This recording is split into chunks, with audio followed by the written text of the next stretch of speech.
जय श्री राधे। श्रीमद् भागवत महापुराण दशम स्कंद अथ षष्ठतमो अध्याय। भौमासुर का उद्धार और 16,100 राजकन्याओं के साथ भगवान का विवाह। राजा परीक्षित ने पूछा, भगवान श्री कृष्ण भौमासुर को जिसने उन स्त्रियों को बंदी गृह में डाल रखा था क्यों और कैसे मारा? आप कृपा करके सार्ंग धनुषधारी भगवान श्री कृष्ण का वह विचित्र चरित्र सुनाइए। श्री सुखदेव जी ने कहा, परीक्षित, भौमासुर ने वरुण का छत्र, माता आदित्य के कुंडल और मेरु पर्वत पर स्थित देवताओं का मणि पर्वत नामक स्थान छीन लिया था। इस पर सबके राजा इंद्र द्वारका में आए और उसकी एक एक करतूत उन्होंने भगवान श्री कृष्ण को सुनाई। अब भगवान श्री कृष्ण अपनी प्रिय पत्नी सत्यभामा के साथ गरुड़ पर सवार हुए और भौमासुर की राजधानी प्राग ज्योतिषपुरम में गए। प्राग ज्योतिषपुरम में प्रवेश करना बहुत कठिन था। पहले तो उसके चारों ओर पहाड़ों की किलेबंदी थी, उसके बाद शस्त्रों का घेरा लगाया हुआ था, फिर जल से भरी खाई थी, उसके बाद आग या बिजली की चार दीवारी थी और उसके भीतर वायु गैस बंद करके रखा गया था। इससे भी भीतर मुर दैत्य नगर के चारों ओर अपने 10,000 घोर एवं सुदृढ़ फंदे जाल बिछा रखे थे। भगवान श्री कृष्ण ने अपनी गदा की चोट से पहाड़ों को तोड़ फोड़ डाला और शस्त्रों की मोर्चेबंदी को बाणों से छिन्न भिन्न कर दिया। चक्र के द्वारा अग्नि, जल और वायु की चार दीवारी को तहस नहस कर दिया। मुर दैत्य के फन्नों को तलवार से काट कूट कर अलग रख दिया। जो बड़े बड़े यंत्र मशीनें वहाँ लगी हुई थी उनको तथा वीर पुरुषों के हृदय को शंखनाद से विदीर्ण कर दिया और नगर के परकोटे को गदाधर भगवान ने अपनी भारी गदा से ध्वस्त कर डाला। भगवान के पांचजन्य शंख की ध्वनि प्रलयकालीन बिजली की कड़क के समान महाभयंकर थी। उसे सुनकर मुर दैत्य की नींद उड़ी और वह बाहर निकल कर आया। उसके 5 सिर थे और अब तक वह जल के भीतर सो रहा था। वह दैत्य प्रलयकालीन सूर्य और अग्नि के समान प्रचंड तेजस्वी था। वह इतना भयंकर था कि उसकी ओर आँख उठाकर देखना भी आसान काम नहीं था। उसने त्रिशूल उठाया और इस प्रकार भगवान की ओर दौड़ा जैसे सांप गरुड़ जी पर टूट पड़े। उस समय ऐसा मालूम होता था मानो वह अपने 5 मुखों से त्रिलोकी को निकल जाएगा। उसने अपने त्रिशूल को बड़े वेग से घुमाकर गरुड़ जी पर चलाया और फिर अपने 5 मुखों से घोर सिंहनाद करने लगा। उसके सिंहनाद का महान शब्द पृथ्वी, आकाश, पाताल और 10 दिशाओं में फैलकर सारे ब्रह्मांड में भर गया। भगवान श्री कृष्ण ने देखा कि मुर दैत्य का त्रिशूल गरुड़ की ओर बड़े वेग से आ रहा है। तब अपना हस्त कौशल दिखाकर फुर्ती से उन्होंने 2 बाण मारे, जिनसे वह त्रिशूल कटकर 3 टुकड़े हो गया।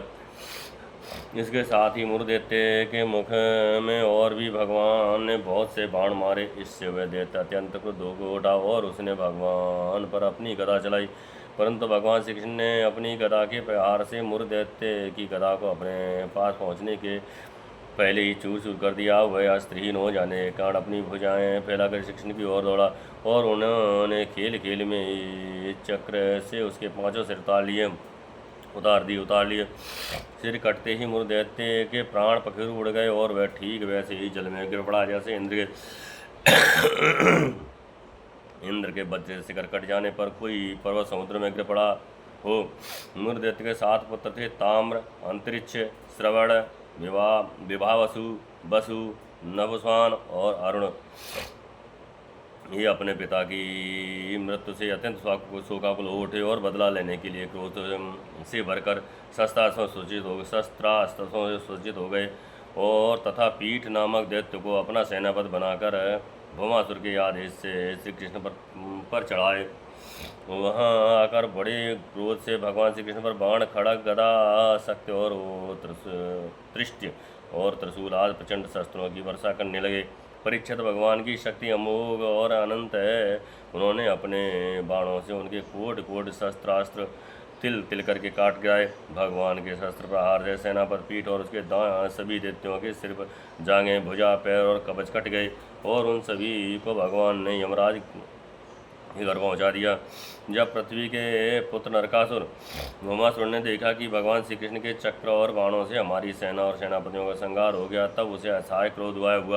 वे समुद्र तट पर पैदा हुए बहुत से मतवाले हाथियों की सेना लेकर नगर से बाहर निकला। उसने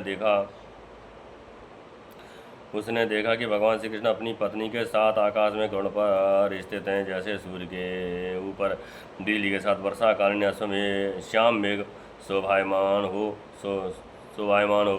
भौमासुर ने स्वयं भगवान के ऊपर शतघनी नाम की शक्ति चलाई और उसके सब सैनिकों को भी एक ही साथ उन पर अपने अस्त्र छोड़े, और उसके सब सैनिकों ने भी एक ही साथ पर अस्त्र छोड़े।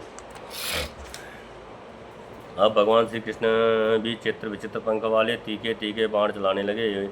इससे उसी समय भौमासुर के सैनिकों की भुजाएं, जांघें, गर्दन और धड़ कट गिरने लगे। हाथी और घोड़े भी मरने लगे। परीक्षण भौमासुर के सैनिकों ने भगवान पर जो अस्त्र शस्त्र चलाए थे, उनमें से प्रत्येक को भगवान ने तीन तीखे बाणों से काट गिराया। उस समय भगवान श्री कृष्ण गरुड़ जी पर सवार थे और गरुड़ जी अपने पंखों से हाथियों को मार रहे थे। उनकी चोंच, पंख और पंजों की इस मार से हाथियों की बड़ी पीड़ा हुई और वे सबके सब अंत आर्त होकर युद्ध भूमि से भागकर नगर में घुस गए। वहाँ अकेला भौमासुर ही लड़ता रह गया। जब उसने देखा कि गरुड़ जी के मार से पीड़ित होकर मेरी सेना भाग रही है, तब उसने उन पर वह शक्ति चलाई जैसे ने वज्र को भी विफल कर दिया था। परंतु उसकी चोट से परीक्षिराज गरुड़ तनिक भी विचलित न हुए, मानो किसी ने मतवाले गजराज पर फूलों की माला से प्रहार किया हो। अब भौमासुर ने देखा कि मेरी एक भी चाल नहीं चलती, सारे उद्योग विफल होते जा रहे हैं। तब उसने श्री कृष्ण को मार डालने के लिए एक त्रिशूल उठाया, परंतु उसे अभी वह छोड़ भी न पाया था कि भगवान श्री कृष्ण ने छुरे के समान तीखी धार वाले चक्र से हाथी पर बैठे हुए भौमासुर का सिर काट डाला। उसका जगमगाता हुआ सिर कुंडल और सुंदर कीट के सहित पृथ्वी पर गिर पड़ा। इसे देखकर भौमासुर के सके संबंधी हाय हाय पुकार उठे। ऋषि लोग साधु साधु कहने लगे और देवता लोग भगवान पर पुष्पों की वर्षा करके करते हुए स्तुति करने लगे। अब पृथ्वी भगवान के पास आई। उसने भगवान श्री कृष्ण के गले में वैजयंती के साथ बनमाला पहना दी और अदिति माता के जगमगाते हुए कुंडल जो तपाए हुए सोने के एवं रत्न जड़ते भगवान को दिए, तथा वरुण का छत्र और साथ ही एक महामणि भी उनको दी। राजा इसके बाद पृथ्वी देवी बड़े बड़े देवताओं के द्वारा पूजित विश्वेश्वर भगवान श्री कृष्ण को प्रणाम करके हाथ जोड़कर भक्ति भाव भरे हृदय से उनकी स्तुति करने लगी। पृथ्वी देवी ने कहा, शंख चक्र गदाधारी देवेश्वर, मैं आपको नमस्कार करती हूँ। परमात्मा आप अपने भक्तों की इच्छा पूर्ण करने के लिए उसी के अनुसार रूप प्रकट किया करते हैं। आपको मैं नमस्कार करती हूँ। प्रभु, आपकी नाभि से कमल प्रकट हुआ है। आप कमल की ही माला पहनते हैं। आपके नेत्र कमल से दिखते हुए और अशांतिदायक हैं। आपके चरण कमल के समान सुकुमार और भक्तों के हृदय को शीतल करने वाले हैं। आपको मैं बार बार नमस्कार करती हूँ। आप समग्र रूप से ऐश्वर्य, धर्म, यश, संपत्ति, ज्ञान और वैराग्य के आश्रय हैं। आप सर्वव्यापक होने पर भी स्वयं वासुदेव नंदन के रूप में प्रकट हैं। मैं आपको नमस्कार करती हूँ। आप ही पुरुष हैं और समस्त कारणों के भी परम कारण हैं। आप ही स्वयं पूर्ण ज्ञान स्वरूप हैं। मैं आपको नमस्कार करती हूँ। आप स्वयं तो हैं जन्म रहित, परंतु इस जगत के जन्मदाता आप ही हैं। आप ही अनंत शक्तियों के आश्रय ब्रह्म हैं। जगत का जो कुछ भी कारणमय रूप है, जितने भी प्राणी या अप्राणी हैं, सब आपके ही स्वरूप हैं। परमात्मा, आपके चरणों में मेरा बार बार नमस्कार। प्रभु, जब आप जगत की रचना करना चाहते हैं, तब उत्कंठ रजोगुण को, और जब इसका प्रलय करना चाहते हैं तब तमोगुण को, तथा जब इसका पारण करना चाहते हैं तब सत्वगुण को स्वीकार करते हैं। परंतु ये सब करने पर भी आप तीनों इन गुणों से ढकते नहीं, लिप्त नहीं होते। जगतपते, आप स्वयं ही प्रकृति, पुरुष और दोनों के संयोग वियोग के हेतु काल हैं, तथा उन तीनों से परे हैं। भगवान में पृथ्वी, जल, अग्नि, वायु, आकाश, पंच तन्मात्राएं, मन, इंद्रिय और इनके अधिष्ठात्र देवता, अहंकार और महत्व, कहाँ तक कहूँ, ये संपूर्ण चराचर जगत आपके द्वितीय स्वरूप में भ्रम के कारण ही पृथक प्रतीत हो रहा है। शरणागत भय भंजन प्रभु, मेरे पुत्र भौमासुर का ये पुत्र भगदत्त अत्यंत भयभीत हो रहा है। मैं इसे आपके चरण कमलों की शरण में ले आई हूँ। प्रभु आप इसकी रक्षा कीजिए और इसके सिर पर अपना वह करकमल रखिए जो सारे जगत के संतप्त तापों को नष्ट करने वाला है। श्री सुखदेव जी कहते हैं, परीक्षित जब पृथ्वी ने भक्ति भाव से विनम्र होकर इस प्रकार भगवान श्री कृष्ण की स्तुति प्रार्थना की, तब उन्होंने भगवत दत्त को अभयदान दिया और भौमासुर के समस्त संपत्तियों से संपन्न महल में प्रवेश किया। वहाँ जाकर भगवान ने देखा कि भौमासुर से बलपूर्वक राजाओं से 16,000 राजकुमारियाँ छीन कर अपने यहाँ रख छोड़ी थी। जब भौमासुर ने बलपूर्वक राजाओं से 16,000 राजकुमारियाँ छीन कर अपने यहाँ रख छोड़ी थी। जब उन राजकुमारियों ने अंतःपुर में पधारे हुए नर श्रेष्ठ भगवान श्री कृष्ण को देखा, तब वे मोहित हो गईं और उन्होंने अब उनकी अहेतु की कृपा तथा अपना सौभाग्य समझकर मन ही मन भगवान को अपने परम प्रियतम पद के रूप में वर्ण कर लिया। उन राजकुमारियों में से प्रत्येक ने अलग अलग अपने मन में ही यही निश्चय किया कि श्री कृष्ण ही मेरे पति हों और विधाता मेरी इस अभिलाषा को पूर्ण करें। इस प्रकार उन्होंने प्रेम भाव से अपना हृदय भगवान के प्रति निछावर कर दिया। तब भगवान श्री कृष्ण ने उन राजकुमारियों को सुंदर सुंदर निर्मल वस्त्राभूषण पहनाकर पालकियों से द्वारका भेज दिया और उनके साथ ही बहुत से खजाने रथ घोड़े तथा अतुल संपत्ति भी भेजी। ऐरावत के वंश में उत्पन्न हुए अत्यंत वेगवान चार दांतों वाले सफ़ेद रंग के 64 हाथी भगवान ने वहाँ से द्वारका भेजे। इसके बाद भगवान श्री कृष्ण अमरावती में स्थित देवराज इंद्र के महलों में गए। वहाँ देवराज इंद्र ने अपनी पत्नी इंद्राणी के साथ सत्यभामा जी और भगवान श्री कृष्ण की पूजा की। तब भगवान ने आयति के कुंडल उन्हें दे दिए। वहाँ से लौटते समय सत्यभामा जी की प्रेरणा से भगवान श्री कृष्ण ने कलप वृक्ष उखाड़कर गरुड़ पर रख लिया और देवराज इंद्र तथा समस्त देवताओं को जीतकर उसे द्वारका में ले आए। भगवान ने उसे सत्यभामा के महल के बगीचे में लगा दिया। इससे उस बगीचे की शोभा अत्यंत बढ़ गई। कलप वृक्ष के साथ उसके गंध और मकरंद के लोभी भौरे स्वर्ग से द्वारका में चले आए। परीक्षित देखो तो सही, जब इंद्र को अपना काम बनाना था तब तो उन्होंने अपना सिर झुकाकर मुकुट की नोक से भगवान श्री कृष्ण के चरणों का स्पर्श करके उनसे सहायता की भिक्षा मांगी, परंतु जब काम बन गया तब उन्होंने उन्हीं भगवान श्री कृष्ण से लड़ाई ठान ली। सचमुच ये देवता भी बड़े तमोगुणी हैं और सबसे बड़ा दोष तो उनमें धनाढ़ता का है। धिक्कार है ऐसी धनाढ़ता को। तदनंतर भगवान श्री कृष्ण ने एक ही मुहूर्त में अलग अलग भावनाओं में तदनंतर भगवान श्री कृष्ण ने एक ही मुहूर्त में अलग अलग भवनों में अलग अलग रूप धारण करके एक ही साथ सब राजकुमारियों का शास्त्रोक्त पद से पारण ग्रहण किया।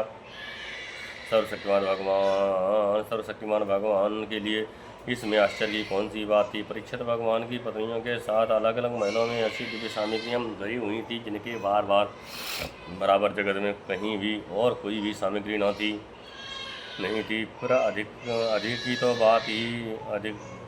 की तो बात ही क्या है। उन महलों में रहकर मति गति के परे की लीला करने वाले अविनाशी भगवान श्री कृष्ण अपने आत्मानंद में मगन रहते हुए लक्ष्मी जी की अंश स्वरूपा उन पत्नियों के साथ ठीक वैसे ही व्यवहार करते थे जैसे कोई साधारण मनुष्य घर गृहस्थी में रहकर गृहस्थ धर्म के अनुसार आचरण करता है। परीक्षित ब्रह्मा आदि बड़े बड़े देवता ही भगवान के वास्तविक स्वरूप को और उनकी प्राप्ति के मार्ग को नहीं जानते थे। उन्होंने रमण भगवान श्री कृष्ण को उन स्त्रियों ने पति के और आनंद उन्होंने पति के रूप में प्राप्त किया था। अब निरंतर उनके प्रेम और आनंद की अभिवृद्धि होती रहती थी और वे प्रेम भरी मुस्कुराहट मधुर चितवन नव समागम प्रेमालाप तथा भाव बढ़ाने वाली लज्जा से युक्त होकर सब प्रकार से भगवान की सेवा करती रहती थी। उनमें से सभी पत्नियों के साथ सेवा करने के लिए सैकड़ों दासियां रहती थीं। फिर भी जब उनके महल में भगवान पधारते तब वे स्वयं आगे जाकर आदरपूर्वक उन्हें लिवा लाती, श्रेष्ठ आसन पर बैठाती, उत्तम सामग्रियों से पूजा करती, चरण कमल पखारती, पान लगाकर खिलाती, पाँव दबाकर थकावट दूर करती, पंखा जलती, इत्र फुलेल चंदन आदि लगाती, फूलों के हार पहनाती, केश संवारती, सुलाती, स्नान कराती और अनेक प्रकार के भोजन कराकर अपने ही हाथों भगवान की सेवा करती।